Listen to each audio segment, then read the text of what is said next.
In the 1800s, Thomas Otto and his family moved into a mansion at Key West, Florida.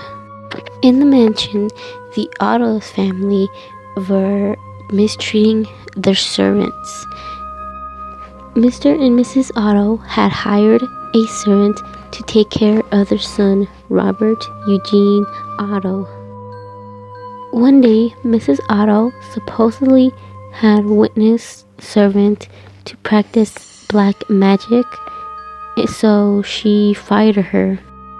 Before the servant left, she gave Robert Eugene Otto a lifelike doll that was 3 feet and buttons for eyes. The doll wore a sailor suit, real-life hair, supposedly Robert's hair, and it was filled with straw. Robert decided to name the doll after him by using his first name. So, Robert decided to use his middle name, which is Eugene. Everywhere where Eugene went, he always bring Robert the doll with him. Eugene would always take Robert the doll to the store or at the dinner table. He would usually sneak food to feed Robert. Every day, Eugene would play with Robert in his bedroom by himself.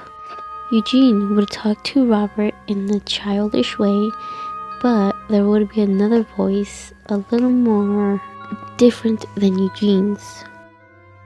Usually there would be objects being thrown at the wall, and Mrs. Otto would notice that Eugene would cower in a corner, scared. Eugene would always say the same thing. Robert did it. Robert did it. Eugene would get punished for saying it was the doll's fault, but he insisted that it was Robert's fault. Ever since incidents happened, servants would leave and new ones would get hired. So they decided to lock up the doll in the attic so that everything would go back to normal. Robert the doll stayed in the attic for so many years. After Eugene's father died, he decided to live in his home with his new wife. Eugene is an artist, and he thought that living in his home might have enough space for him to paint. Eugene went up to the attic and got Robert the doll out of the boxes. He took him downstairs and decided to have him by his side. Despite his wife's wishes, Eugene just didn't want to leave Robert the doll alone in the attic. Eugene would take Robert the doll everywhere he went. Even he would place him on a special chair where he and his wife slept. The toy room became Robert the doll's domain right after Mrs. Otto had placed him in the attic. Some time passed, and Eugene Otto and his wife's marriage was becoming sour.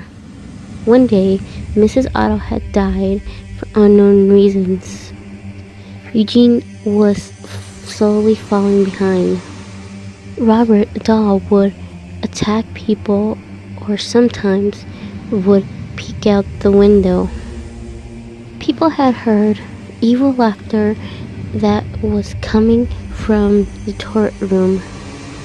Robert the doll remained in the house by himself until a new family moved in and restored the house. The family would move Robert into the attic. Sometimes they would find the doll in different places.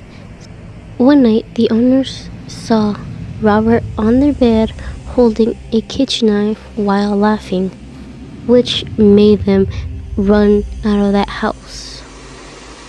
Robert the doll was taken to the East Martel Museum and was placed inside a glass box. The box was one way to prevent him from doing his evil, menacing ways. Visitors, on the other hand, would visit Robert and claim that they saw him move. People have said that Robert's smile would turn into a scowl. One night, an employee was cleaning Robert up, turned off the lights, and left. The next day, he found the lights were on, and Robert was sitting in a different position.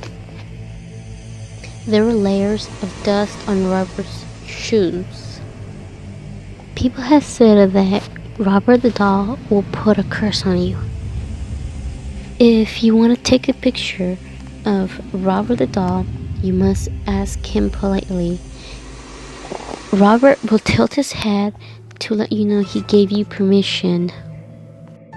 Although, if you take a picture without asking him, he'll put a curse on you, and whoever accompanies you to the museum will also be cursed too.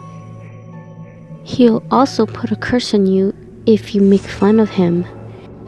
Till this day, he's still at the East Mortel Museum, waiting for his next menacing ways.